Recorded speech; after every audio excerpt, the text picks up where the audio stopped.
Buenos días, soy Pablo Saúl y hoy vamos a hablar en esta clase de mediastinitis y miocarditis. Los objetivos de esta charla en la mediastinitis es conocer las formas clínicas y el enfoque diagnóstico en terapia intensiva, la importancia del tratamiento médico y quirúrgico y sobre todo la importancia del correcto abordaje quirúrgico de esta patología. En cuanto a la miocarditis, vamos a tratar de desarrollar las formas clínicas, el enfoque diagnóstico, el rol de nuevos métodos de diagnóstico como la resonancia magnética nuclear, el tratamiento de cuidados críticos y algunas nuevas causas como las vacunas de ARN mensajero. La mediastinitis aguda es una infección rara pero potencialmente grave que afecta a las estructuras del mediastino. En terapia intensiva es poco frecuente de ver, pero cuando vemos una mediastinitis, sobre todo las formas necrosantes descendentes, son de extrema gravedad y de muy difícil manejo.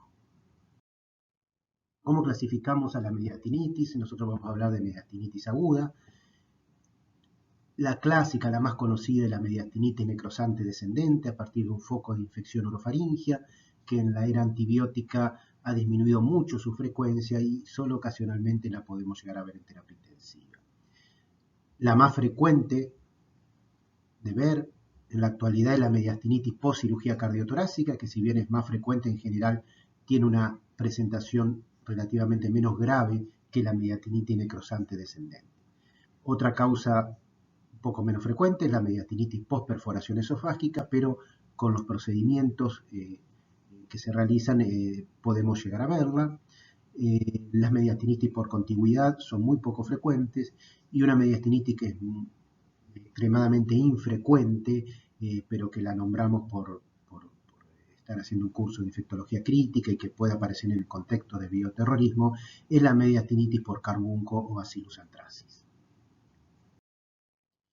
Vamos a hablar primero de la mediastinitis necrosante descendente, que en la era preantibiótica era una causa frecuente de mediastinitis, se producía a partir de infecciones odontógenas y orofaringias y causaban prácticamente un tercio, 10 a 30% de la mediastinitis. Actualmente en la era antibiótica, en donde se realizan tratamientos antibióticos precoces y efectivos sobre infecciones odontógenas y orofaringias, son una causa muy rara de mediastinitis necrosante de mediastinitis. La mediastinitis necrosante descendente, en general, tiene como antecedente una infección odontógena, un 60% prácticamente, generalmente del segundo y tercer molar, que son los que después vamos a ver anatómicamente, los que tienen mayor probabilidad de desarrollar mediastinitis, y estas infecciones odontógenas pueden progresar en forma descendente hasta el mediastino a través de los planos faciales del cuello. El resto de las mediastinitis descendentes se producen a través de infecciones amigdalinas, parotidias, faringias o cervicales, pero son menos frecuentes que las que se originan a punto de partida de una infección odontógena.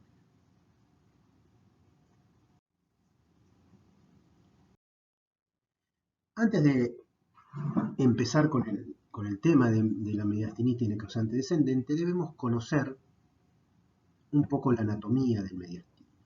¿Sí? Nosotros al mediastino lo podemos dividir en un mediastino superior y un mediastino inferior, y a su vez podemos trazar una línea por delante de la figura cardíaca y otra por detrás de la silueta cardíaca y dividirlo en anterior, medio y posterior. ¿Por qué esto es importante? Porque en general lo que vemos es que los diferentes planos faciales del cuello pueden llegar hasta el mediastino posterior y las mediastinitis que afectan justamente el mediastino posterior son muy graves,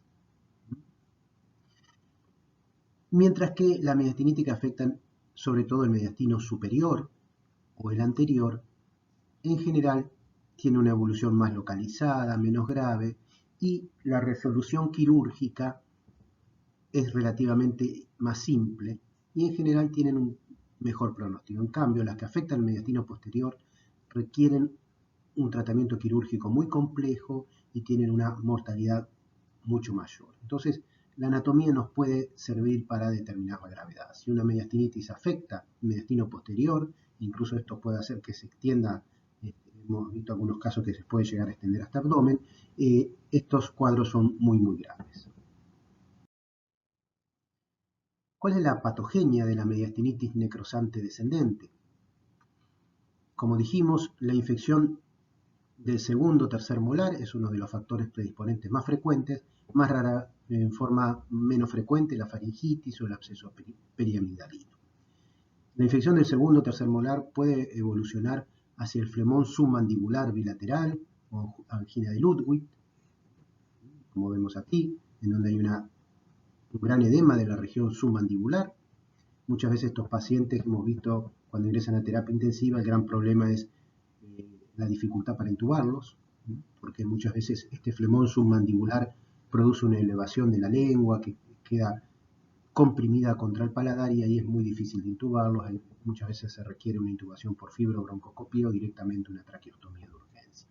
Pero, ¿por qué estas infecciones del segundo o tercer molar o la faringitis producen mediastinitis? Porque afectan el espacio faríngeo lateral. Y el espacio faríngeo lateral tiene dos compartimientos. El posterior, y si afecta el posterior, puede llevar a una tromboflebitis de la vena yugular interna y al llamado síndrome de Lemierre, que era lo que antiguamente se llamaba sepsis posangina, es decir, pacientes que tenían una faringitis, resolvían y presentaban luego un cuadro séptico muy grave, que se llama síndrome de Lemierre. Y al afectar la yugular interna, esto puede llevar a producir metástasis sépticas pulmonares. Este es un cuadro que rara vez lo vemos actualmente. Se han visto un pequeño incremento con la emergencia del estafilococo aureus meticilino resistente de la comunidad. Este síndrome de Lemierre habitualmente era producido por bacterias de la boca, generalmente por el Fusobacterium necrophorum. Era una de las bacterias que estaba implicada y que producían cuadros muy graves. Pero estos cuadros eran raros y el problema es cuando afecta el espacio faríngeo anterior y puede extenderse hacia la retrofaringe. Y la retrofaringe a través de los espacios faciales del cuello, como el prevertebral, donde la infección puede descender hasta el mediastino posterior e incluso hasta el retroperitoneo.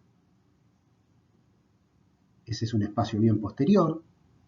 Un poco anterior está el espacio de peligro, en donde la infección puede extenderse directamente hasta el mediastino posterior. Cuando afecta a estos dos espacios pueden producirse mediastinitis muy graves porque, como recuerdan, se afecta el mediastino posterior. Y también puede afectarse el espacio retrofaringio, que es el más anterior. El espacio retrofaringio en general llega hasta el mediastino superior a nivel T1, T2 y en general produce mediastinitis anteriores o superiores de un curso habitualmente un poco menos grave que las mediastinitis que afectan el espacio posterior. También las infecciones de la tráquea o la tiroides rara vez pueden extenderse hacia el mediastino anterior y producir mediastinitis en general anteriores. Bueno, entonces, ¿cómo hacemos un diagnóstico de la mediastinitis necrosante descendente? Los antecedentes de la infección orofaringia, que no siempre están, pero habitualmente podemos recabar alguno de ellos, la clínica, la tomografía y finalmente el diagnóstico quirúrgico. Aquí les muestro un paciente que tenía un absceso amigdalino, era un paciente diabético que fue derivado de nuestra institución. Se realizó tratamiento antibiótico en forma tardía y el paciente evoluciona a una mediastinitis necrosante descendente muy grave. Fíjense cómo el mediastino se ensancha, hay aire y niveles aéreos en el mediastino y hay derrame pleural.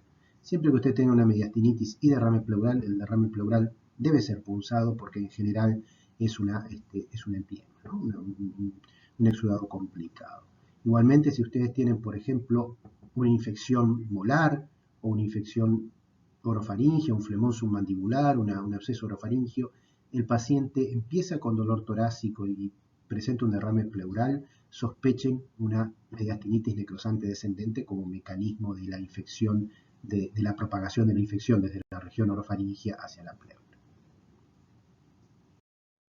Acá, de nuevo, este paciente, como les decía, fíjense cómo desarrolló, en la radiografía se ve un gran ensanchamiento de la silueta mediastinal, un derrame pleural, en la tomografía que es uno de los métodos diagnósticos de elección en la actualidad. Vemos el ensanchamiento de la figura mediastinal y el derrame pleural. Vemos aire en el mediastino. Y aquí en otra imagen vemos una gran colección mediastinal. Este paciente requirió cirugías agresivas, precoces, pero bueno, evolucionó en shock séptico refractario y el óbito. Recuerden que la mediastinitis necrosante descendente grave tiene una mortalidad de más del 50%. ¿Cuál es la clínica de la mediastinitis necrosante descendente?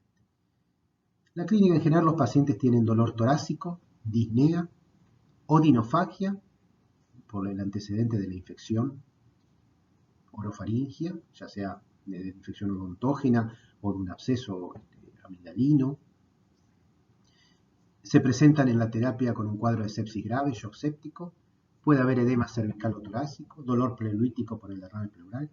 Puede haber enfisema, pero no siempre existe, así que no deben descartar una mediastinitis por la ausencia de enfisema. Y el signo de Hackman, que es la presencia de neumomediastino, es la presencia de un clic durante la auscultación, un clic a nivel torácico en el parasternal izquierdo durante la auscultación del paciente, clics que se escuchan generalmente en la sístole. Es un signo específico, pero muy poco frecuente de encontrarlo. Si ustedes tienen un paciente que tiene un antecedente de una infección orofaringia, ya sea molar, del segundo o tercer molar, o una infección amigdalina y comienza con dolor torácico y disnea y con un cuadro de sepsis, sospechen mediastinitis necrosante descendente. Como dijimos, la tomografía es el método diagnóstico de elección en la actualidad y permite hacerle una clasificación tomográfica que le sirve para tanto el pronóstico como hacer un enfoque quirúrgico, ¿no? Según esta clasificación tomográfica de Endo y colaboradores, una mediastinitis de tipo 1 se localiza en el mediastino superior, ¿se acuerdan? Por arriba de la bifurcación traqueal, es decir, por arriba del dorsal 4 o T4, y no siempre requiere un drenaje quirúrgico agresivo. La de tipo 2A, que se extiende al mediastino anterior y medio, requiere un drenaje quirúrgico, subsifoideo o toracoscópico, es decir, todavía no está afectado el mediastino posterior. Recuerden que para dividir el mediastino superior del inferior, justamente nos basamos en el nivel de la bifurcación traqueal. Es decir, cuando está por arriba de dorsal 4, de bifurcación traqueal, decimos mediastino superior, y por debajo mediastino inferior. Como dijimos, la tipo 2A afecta al mediastino anterior y medio y requiere un drenaje quirúrgico un poco más complejo, pero sigue siendo relativamente sencillo. Fíjense que el de tipo 1, cuando es por arriba de dorsal 4, muchas veces con una simple cervicotomía y antibióticos el proceso se resuelve. En cambio, fíjense en la de tipo 2B, que se extiende hasta el mediastino posterior y requiere un drenaje mediastínico muy complejo, tanto cervical y trastorácico, para que el paciente evolucione bien. Entonces, de acuerdo a la localización de la mediastinitis en la tomografía, ustedes pueden enfocar el tratamiento quirúrgico y establecer un pronóstico evolutivo del paciente. ¿Cuál es el tratamiento de la mediastinitis necrosante descendente? Se basa en 3 pilares. Uno de los pilares fundamentales es la cirugía, es decir, si uno no procede a hacer una cirugía correcta, agresiva, con un desbridamiento de todo el tejido afectado y necrosado, el paciente no va a evolucionar bien a pesar del tratamiento antibiótico y del sostén en cuidados intensivos. Entonces la cirugía es fundamental, debe ser precoz y agresiva. Hay muy pocos casos de mediastinitis necrosante descendente que han sido manejados en forma conservadora, sin cirugía, y generalmente son aquellos mediastinitis necrosante de tipo 1 que afectan solo el mediastino superior, por arriba del dorsal 4. En la mayoría de los casos, sobre todo si se afecta el mediastino posterior, hay que hacer un drenaje combinado transcervical y transtorácico. Es el drenaje de elección y que produce menor mortalidad. Antes, al principio, nosotros hacíamos, por ejemplo, una cervicotomía y un drenaje pleural del empiema, y esto es poco recomendado. Solo podría usarse en colecciones por arriba de dorsal 4. Cuando empezamos a usar el drenaje combinado transcervical y transtorácico, la mortalidad disminuyó.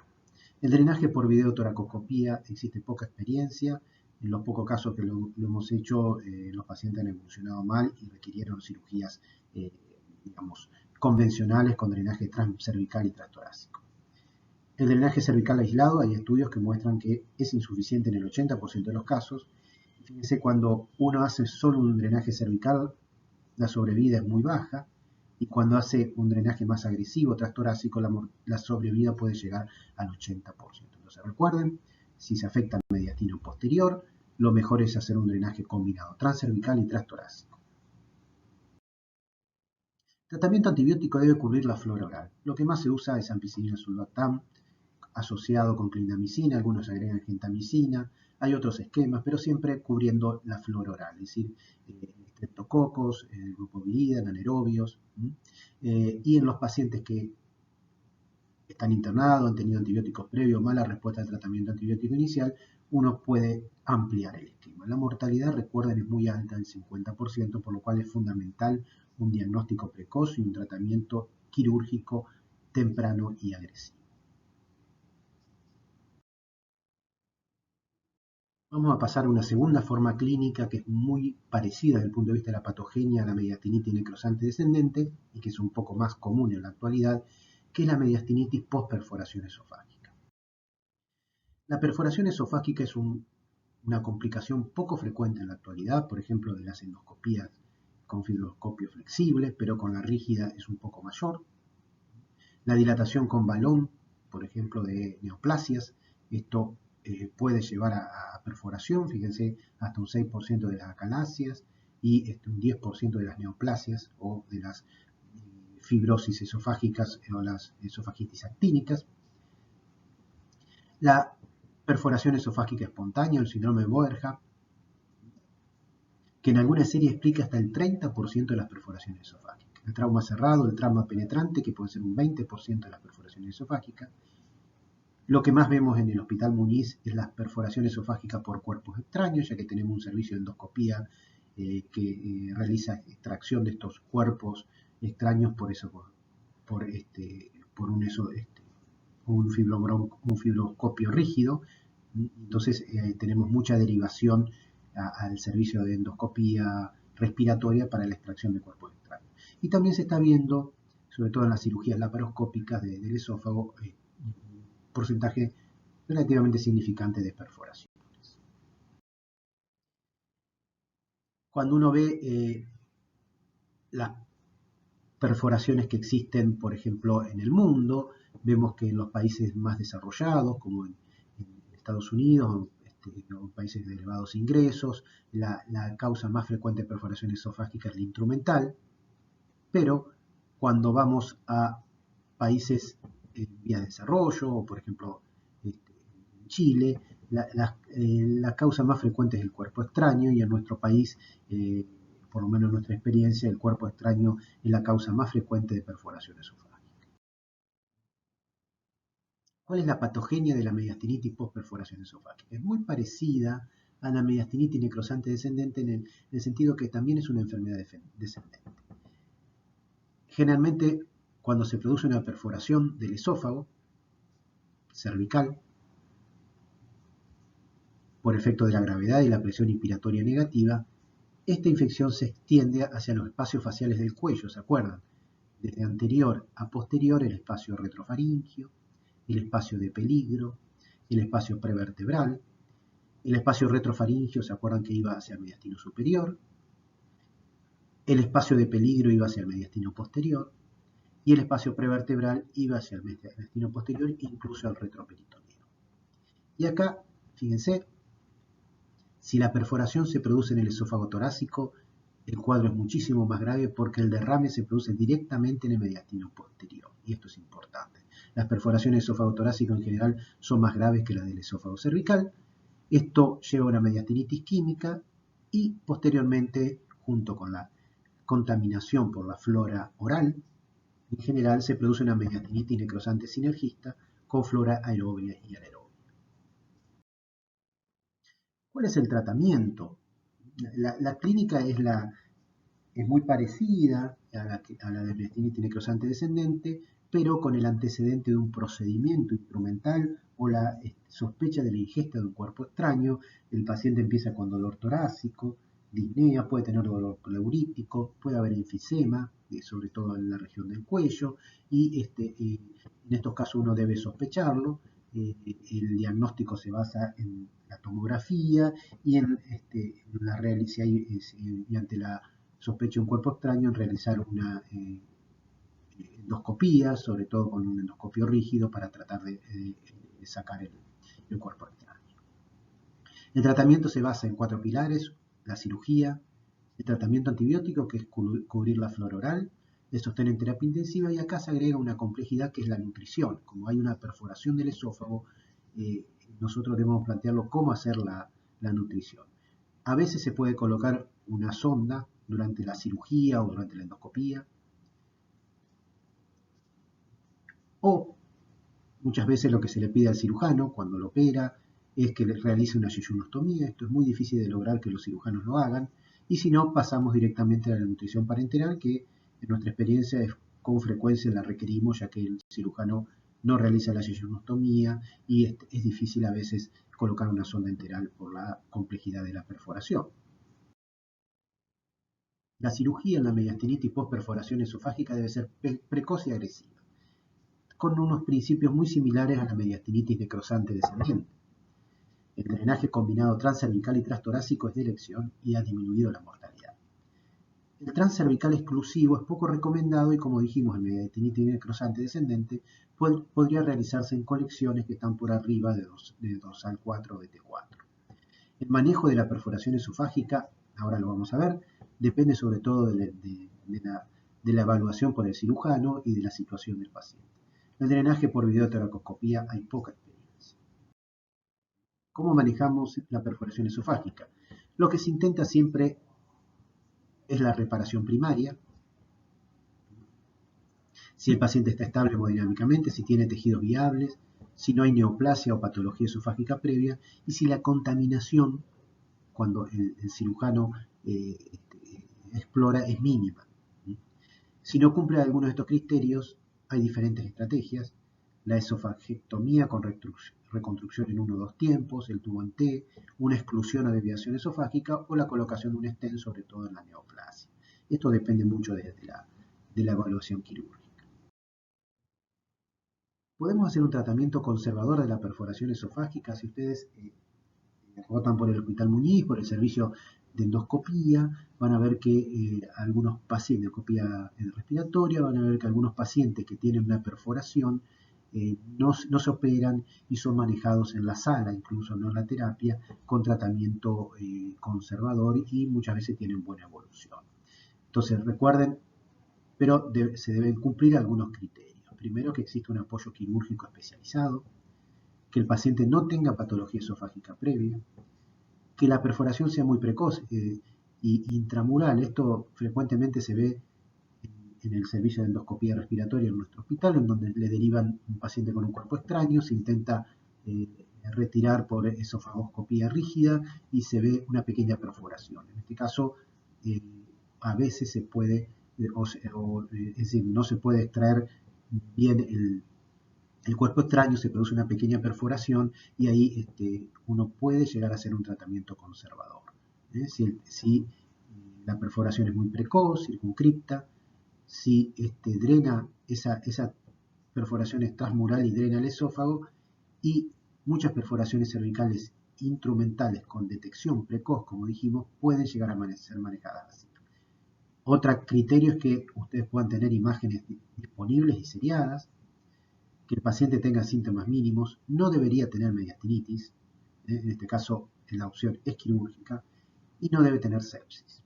La evolución continua del paciente es fundamental. Con todos estos criterios uno podría llegar a manejar en forma conservadora la perforación esofágica. Son pacientes muy seleccionados, se internan en terapia intensiva o en nuestro hospital incluso se internan en la sala con un seguimiento estricto, antibióticos, no se suspende la vía oral, se da inhibidora de la secreción ácida, se trata de hacer nutrición parenteral o por yeyunostomía por 7 a 10 días, y control con estudios contrastados para decidir la conducta posterior. Muchos de estos pacientes al final no requieren cirugía.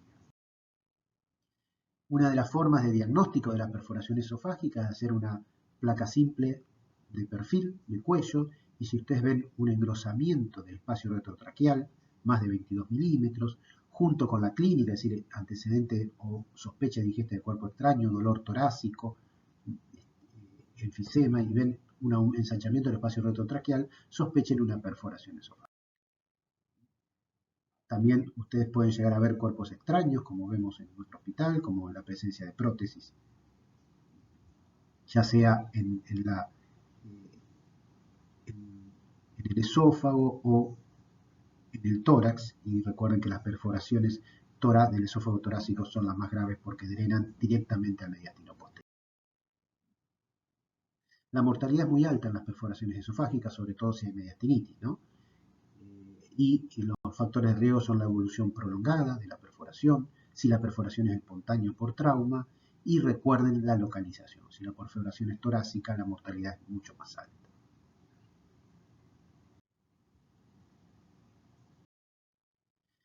Vamos a hablar de la mediastinitis postesternotomía, que en la actualidad es la causa más frecuente de mediastinitis.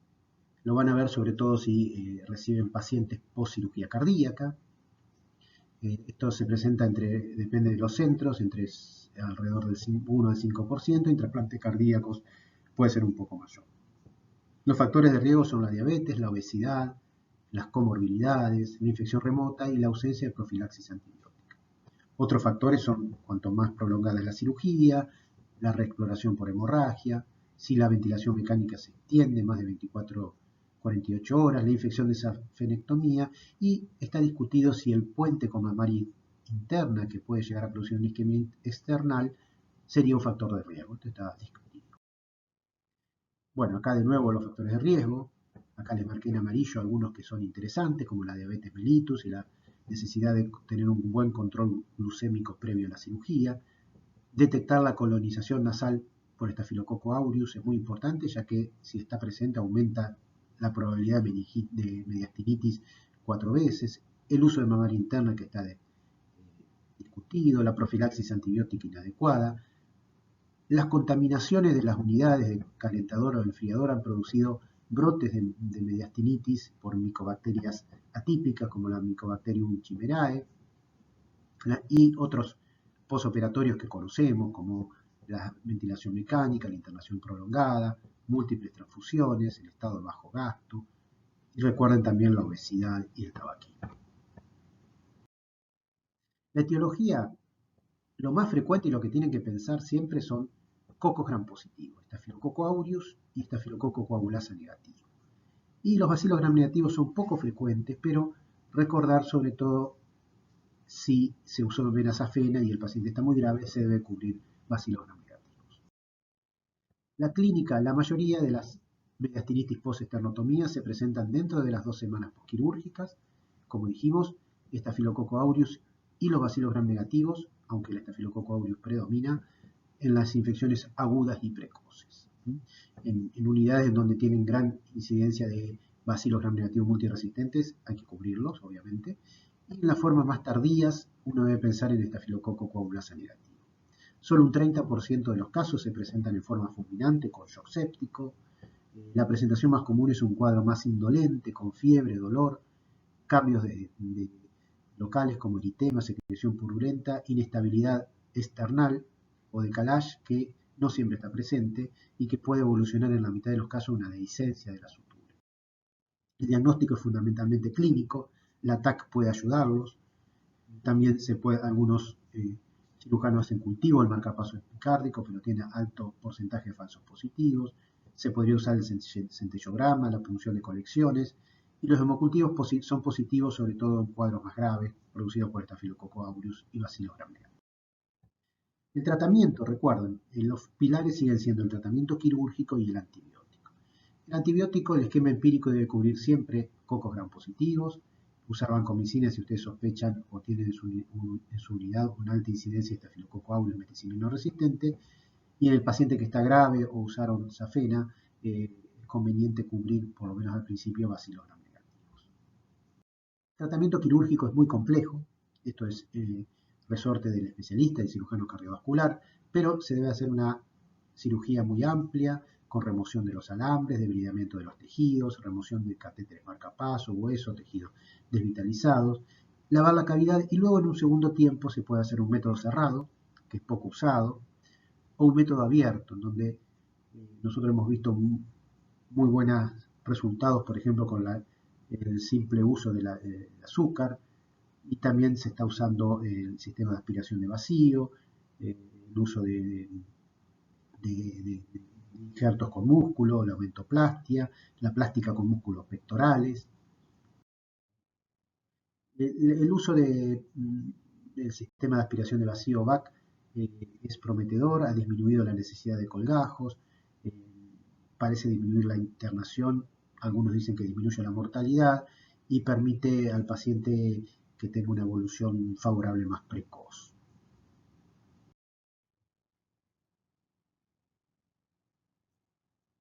También se ha usado, por ejemplo, oxígeno hiperbárico en mediastinitis post-esternotomía, con algunos resultados alentadores, sobre todo en cuadros refractarios. En la prevención de la mediastinitis post-esternotomía hay que actuar sobre factores modificables, obesidad, control de la glucemia. Recuerden que si uno controla la glucemia en el postoperatorio, disminuye aproximadamente la mitad el porcentaje de infección de sitio quirúrgico. Hay que tratar que los pacientes se internen el mismo día que se operan, evitar el rasurado con máquina de afectar, decolorizar con mupirocina nasal preoperatoria, colonizados por estafilococo aureus.